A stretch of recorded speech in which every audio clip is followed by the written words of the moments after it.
Hi everyone, it's Richard Tubb here, and I'm joined today by a fairly new friend of mine, Paul Lloyd. How are you doing, Paul? I'm very good. Good. Now, Paul is a very experienced business development manager and a team builder with a pretty impressive CV. Paul has led large sales teams at Fujitsu, Specialist Computer Centres, Nexus, ICL, and many, many more recognisable names within the IT industry, as well as a number of US startups.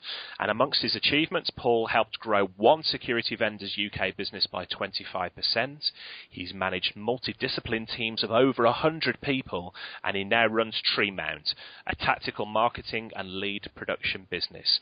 In short, Paul is one of the most experienced sales professionals you're ever likely to meet. So, Paul, thanks for joining us today. That's okay. Thank you for now, asking. You're very welcome. Now, you and I think, share a common belief, and that's that too many people within the IT industry don't really have a system in place for sales. And I think it's fair to say, as a result, we see lots of people wasting time and effort pursuing business that, to be honest, they're very unlikely to win. Now, I know you work from a sales structure or a system that you've built and has served you well for many, many years. Can you tell us a little bit more about that? Yeah, I think all sales, let's say sales is about opening and not about closing. And what most people don't appreciate is that all sales follow a simple series of steps. And I think what tends to happen a lot of the time is that they spend lots of money on sales training, which is all about clever questioning techniques, without really understanding that, as I say, it's a series of steps. So in terms of the way that I approach it, then I have seven simple steps. I have an inquiry, whereby people get in touch with you, contact you via your website. And then we move that onto a lead. Now, lead is always the most contentious issue within certainly any larger business, because there's always dynamic tension between marketing and sales with regards to a lead. But for me, a lead is an inquiry where they have a requirement, they've got a time scale, and they're actually looking to buy something. So that's what we're working with. Then we have an initial discussion, and that can be either on the phone or it can be at a meeting where you begin to understand the requirements of the customer. You have an opportunity to ask the sorts of things that they're looking for, and obviously at the same time they're establishing that you're the sort of business that they want to deal with. And at the end of each stage, it's important to stop and ask if they've got all the information they need. If you carry on with this, are you the sort of organisation that they're prepared to deal with? Because all too often you're just wasting time chasing things that where you're being not so much led astray, but if you don't ask questions and you don't get definite answers, then there's that you can start to assume things. So we have our initial discussion. We ask them if we're the sort of business that they'd like to do business with. We ask them their timescales. We reaffirm those, and then we can go away and we can analyse their needs. So the big question there is, can we actually satisfy what it is that they're looking for? Now, invariably, there's some selling involved in that. But in absolute terms, if you cannot do it, then the best thing to do is to go back to them and say, thank you very much for your time, but on this occasion that we can't do it. Don't chase things where you don't believe you can do it. If you believe you can, again, reaffirm timescales, and then you can move on to the presentation. Now, that presentation could be nothing more complicated than a quotation, or it may be a full board level presentation. But what you're there doing is you're presenting what you believe to be the solution against their requirements. So you've understood what their requirements are, you've got that clear understanding, and then you can make your presentation apply to them. At the end of that, again, what you want to be doing is you want to be asking, are they happy with that? Are there areas that you've missed? So all the time you're qualifying. So instead of the typical sort of qualification that people talk about comes at an inquiry, at the end of each stage you need to be qualifying. So qualifying becomes a part of your process and making a decision at the end of each one of those steps. Now, with small sales, the actual cost of selling it's still expensive, but it's not as expensive. If you look at the big organisations, then you could be spending $1 million, $2 million in terms of that actual sales process. So it's important to qualify hard at the end of each stage to ensure that when you go on to the next stage, you're not wasting your time and you're not wasting all of that effort. So we get to the end of the presentation. Are they happy with what they've seen? Are there other aspects that they've missed? Are there things that you've included that they hadn't looked at? Are they happy to proceed? So are they happy to proceed on to the next stage? Inevitably then, you're going to get involved in some form of negotiation. With the best will in the world, any professional buyer is not going to take your first price. So you can revisit all of your requirements. You can get an understanding. And then there's a natural progression towards the big thing which everybody's always seemingly scared of, and that's the close. In terms of asking for the order, if you're following these steps through and you're reaffirming at the end of each step, when you get as far as actually taking the order, it just happens. It's a natural conclusion. There's no awkwardness. Everybody's happy. You've checked each step of the way that everybody's happy, and then at the end of it, you walk away with an order. And by the nature of the fact that you're taking people out at each stage, you find that you're far more successful. So, when you get to the negotiate stage, you should be expecting probably 3 out of 4 orders, because you've invested that time in the people who are genuinely serious about buying whatever it is that you're selling. And as I say, these steps follow through whether you're buying a pair of shoes or whether you're buying a mainframe computer system that needs installation worldwide. The same premise, the same structure actually applies to any sale, any purchase. I think the big difference, certainly from a forecasting perspective, where I've found it really useful over the years, is that you can't go back.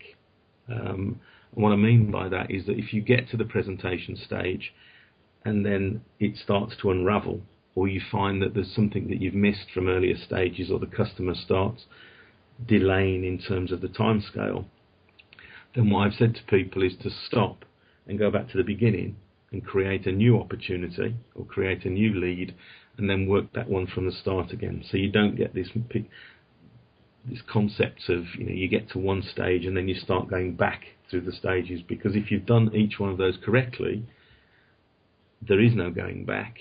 What's happened is it's changed. So it's important for you to go through to the beginning and start again. And if you start to do that, you'll start to see that your ratio of closes will improve. Now, I think it's interesting because I was sitting here listening to you talk about your system there and nodding vigorously, and it all seems so simple when you put it that way. However, you and I have worked in the IT industry for a number of years, and we know that lots of MSPs, lots of IT solution providers try and miss steps out. So, for instance, they perhaps don't know the client's budget, or they don't know the timescale. They may not even be speaking to the decision maker, and as a result, then the sale breaks down. Why do you think it is, Paul, that so many people press ahead with what they feel is a potential sale without having this info to hand? I think fundamentally it's experience and training, but also sitting in the background. And again, as I said to you, when we were talking before the call, I've been for the last few weeks visiting a lot of smaller IT resellers in the concept of their proposition and what it is that they're selling. And sales and marketing is a process, and it should be going on in the background all the time, so that you're constantly having leads generated. What people tend to do is when they don't have many leads, or they don't have many opportunities because they haven't done the first part correctly, or they're not doing it constantly, then there's a tendency to grab onto what you've got and try and make the best with it. And as a consequence, you start, and we all do, and in reality, it doesn't matter how experienced you are, there comes a time when you've got too few opportunities. So what you're trying to do is you're trying to make those opportunities work, as opposed to trying to see where you can get more from. And as I say, it doesn't matter how many times you've been around the block, as it were. There will come occasions where you sit down and you've got to be really hard with yourself, or sit with somebody that you can discuss it with, who will act as a sounding board and go, this isn't really going to happen, is it? Because there is a tendency that you sort of grab onto things and you're holding on them. But if you've got the process working in the background, and you're constantly getting inquiries, you're constantly getting leads, you understand who it is that you're actually selling to. And if you're a small MSP and NatWest Bank come to you and start talking to you about outsourcing their IT, you know you're not going to get that business. Be honest. Say, apologise. Say you can't, on this occasion, you're not in a position to do it, and move on to the next. Don't chase things where you know in your heart of hearts it's either going to be a real problem when you get it, presupposing that you get it, or alternatively, you're just going to waste a lot of time chasing it when they're going to go with somebody bigger or smaller or more local. Or if you happen to be, you don't do Apple, and you start talking to somebody who's got an estate of apples and they want service, then if you're not an Apple reseller or you're not an Apple service provider, you're not going to get that business. Yes, you could potentially do it, but from their perspective, they're looking for somebody with experience. So, and ask. People, if somebody's not prepared to tell you when they're looking to make a decision, people get twitchy with regards to budgets, which is something I've never really understood. But in terms of the timescale, when are you looking to make this decision? When are you looking to place this order? If they're not prepared to answer it, typically they're not actually serious. So again, be honest with yourself, and walk away from the ones that you don't believe are going to happen. And you'll find that people will come back. I had a situation many years ago where I received a request for tender for a small network, and the network was, I can't remember exactly, let's say it was around about £12,000, but because of the deal that we had, it was with the NHS, the margin wasn't particularly high, and they wanted a full process in terms of an RFQ, and then a proposal, and then a presentation. And I just wrote back and said, on this occasion we're not going to bid, and these are the reasons why. We're not, the margin is so little and it's going to cost us so much to sell it, and left it at that. And then after the closing day, I got a phone call, and they'd come back to us because we'd actually been the only people that had responded. So everybody else had taken the same view, but not bothered to do anything. But because we'd gone back to them and said, on this occasion we can't do it, these are the reasons why, they actually came back and we got the order. So being honest and being upfront with people, they respect it.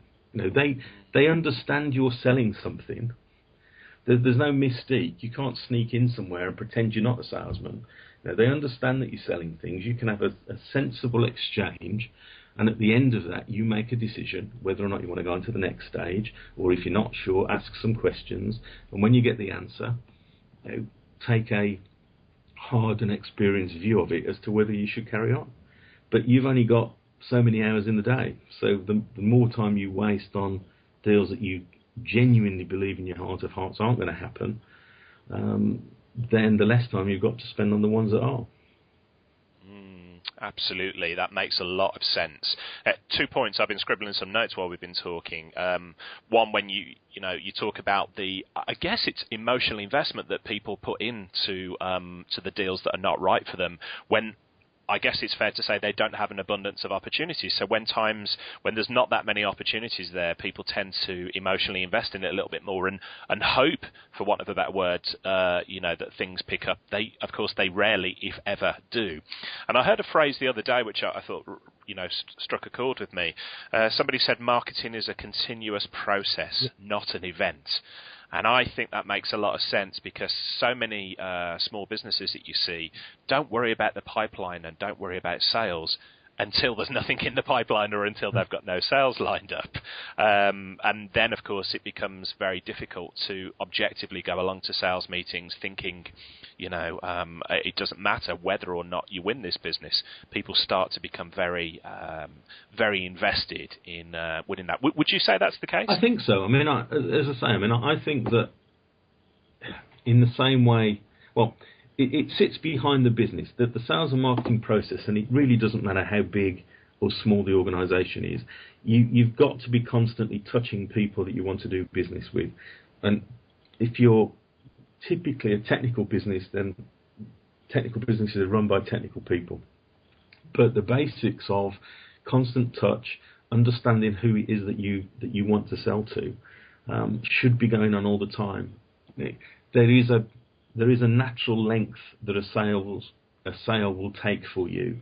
Now, it may be 3 months, it may be 2 months, but nevertheless, to believe that just because you're short this month you can do it in a week, it just isn't going to happen. So if you've got the thing running in the background all the time, you can turn it up and turn it down, but you can't turn it off and turn it back on again and expect then things to be happening straight away. So yeah, I agree absolutely. I mean, sales and marketing is a process, and it sits below. And it from my perspective, because I'm not a techie, it's the bedrock of the business. It's where you're getting your constant business from. And if you think new business, then you've always got things coming through. But as you say, I mean, if you've only got 2 or 3, and you've got to win one of those 2 or 3, you're either going to compromise your price because you're desperate for it, or you're going to commit to do something that you've not done, or perhaps you've not done very well in the past, and that's just going to cause you problems. So, I would say you steer clear of those and just keep a constant stream of people that that you can do good business with happening all the time. Do your newsletters, your email shots. It doesn't have to be that complicated. I mean, it's just a straightforward contact process almost. And then somebody comes up and says, "You've been sending me this. I've got a supplier at the moment, but our contract runs out in 3 months' time, and we want to review the market, or we're not getting the right service, or now my server's just gone down. Can you help me out? It's an emergency." And then you've got your opportunity. Absolutely. Now, I'm speaking with Paul Lloyd, an experienced sales professional and owner of Treemans, a tactical marketing and lead production business. Now, Paul, I've seen you present before, and myself, as somebody who's fascinated in the history of computing, I'm a real retro computing geek. I've loved hearing about your early experiences in IT sales, especially when you worked as a small Apple reseller. Can you share that story with us? Yeah, I mean, the story you referred to was actually my first ever sale. And I joined a small Apple dealer at the point at which they were selling Apple IIs. So that wasn't an Apple IIe, and it wasn't an Apple IIc for the Apple geeks who are listening. Yeah. And I was, for all intents and purposes, thrown the telephone directory and told to start with the abattoirs and ring everybody until I got through to the zoos, and then start again. And I got as far as a C, and I spoke to a Coleman. And I'd had very little by way of training, but I went and made the call, got an appointment, went to see them, essentially had my initial discussion, and what he wanted a system to be able to produce his delivery notes. Now, this was a long time ago, so it was at the time when to produce a delivery note they were typing them, and he wanted something where he could produce his delivery notes and then just repeat that process, so he didn't have to keep typing each individual one. So I went away, and I'd actually done a systems analysis and a programming course, which is something I try and keep a secret most of the time, and was able to take one of the sort of rudimentary database programs that were around at that time and produce a system whereby it produced delivery notes. So I'd had my initial discussion, I'd analysed his needs, I'd come up with a solution, and I went back and I'd got my Apple II in a case and the monitor, and I carried it all in his office and set it all up, and I did him a demonstration and showed him exactly what he wanted to see. And sure enough, at the end of that meeting, he said he wanted one. And I figured that was possibly the easiest sale. Well, in fact, it wasn't necessarily the easiest sale I was ever going to make, because I obviously thought from that point they were all going to be that easy. And I walked away with an order for £3,500. And that was for an 8K Apple II with 2 128K floppy disk drives when the disks were floppy.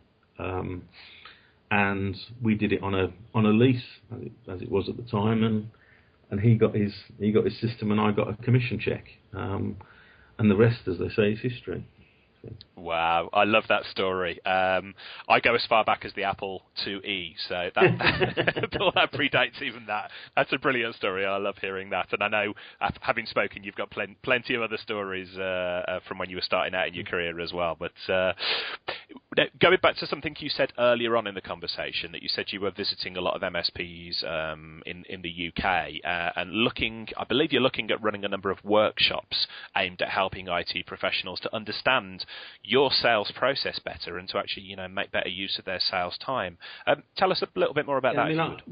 As you know, we've been talking to CompTIA about running half-day workshops around sales. I mean, I have I suppose, a passion in some respects with regards to this whole concept of the structure of a sale, because I just think that there's an awful lot of nonsense that people charge lots of money to tell you around selling, and it's sort of created as some sort of mystic art. So we've been talking to CompTIA about putting some half-a-day sessions together for their members.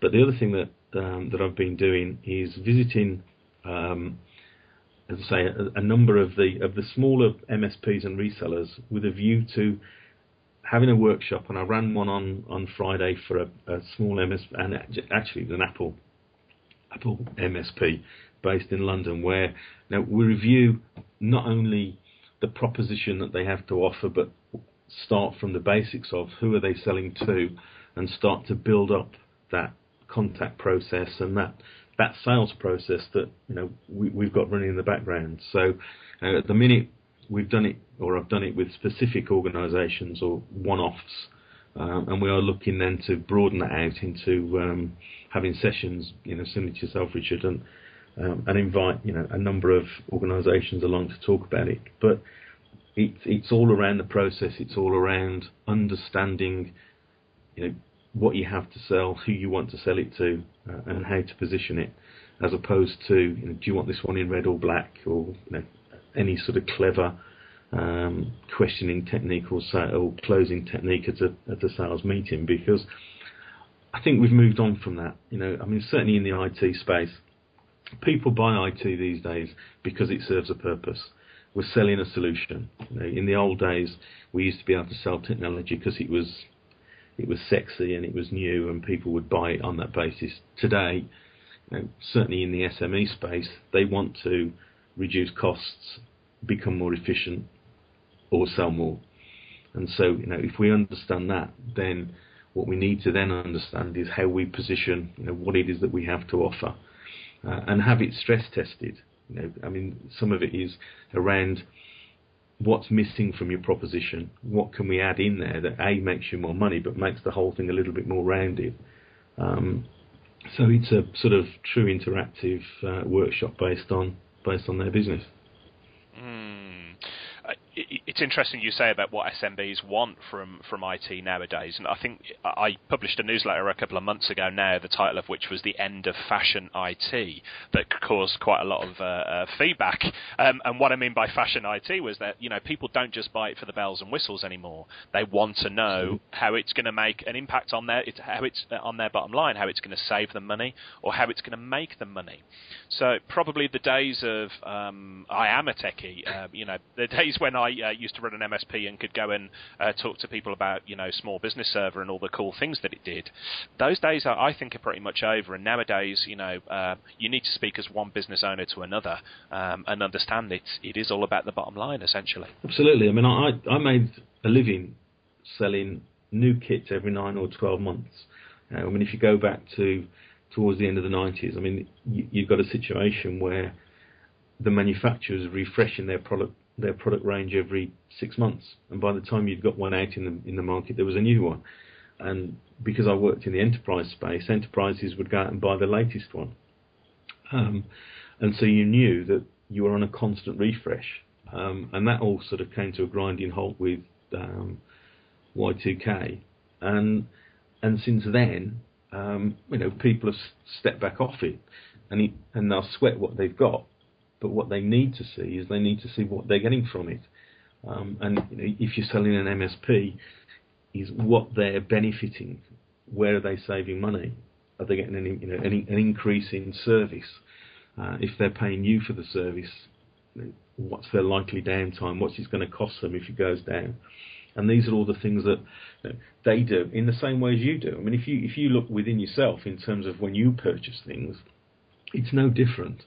There's no sort of magic formula. You're looking to buy something because you want to improve your business. They're looking to buy something because they want to improve their business. And as you say, it's business owner to business owner. And anybody who comes in with feeds and features and feeds and speeds and all that sort of. I mean, I just believe in this day and age, it's too late. We've gone that's all passed us by. It's what's in it, how's that going to improve, and what's it going to save me? What is the benefit to my business? Absolutely. So, Paul, we're reaching the end of our time now. So, I mean, thank you for your time. Really appreciate it. And I think what you've laid out in, your sales process here makes absolute sense. And I think it'd be worthwhile any MSP who's uncomfortable with selling or is not selling as much as they'd like to, or indeed just wants to take it up to the next level, would be, well advised to look you up and to give you a call. If anybody does listen to this and wants to reach out to you, Paul, what's the best way for them to do so? My email address is pl@treemountain.co.uk. I am on Twitter, which is Paul Lloyd 1. So that's Paul Lloyd with 3 L's in the middle, unfortunately. Mm-hmm. And I'm also on Skype as Paul Lloyd 1. I am available on my mobile, which is 07764 247 444. And I mean, anybody that just wants to, even if it's just to chat through an issue or a sort of sales situation they've got at the moment, then by all means give me a call, drop me an email, and I'll come back to you and see what I can do to help. No problem. Well, I appreciate you sharing those details, and I know it's quite often the case when I put together these sort of interviews with experienced people within the industry like yourself, there's almost a reluctance for people to reach out, for small MSPs to reach out, because they believe that, hey, this guy is an expert and he's going to be far too busy to speak to me. So I think, encourage people to reach out to Paul. Well, Paul Lloyd, thank you so much for your time today. Really appreciate it. And I'll look forward to getting together with you and talking about apples again in the future. Thanks for that, Richard. Cheers, Paul.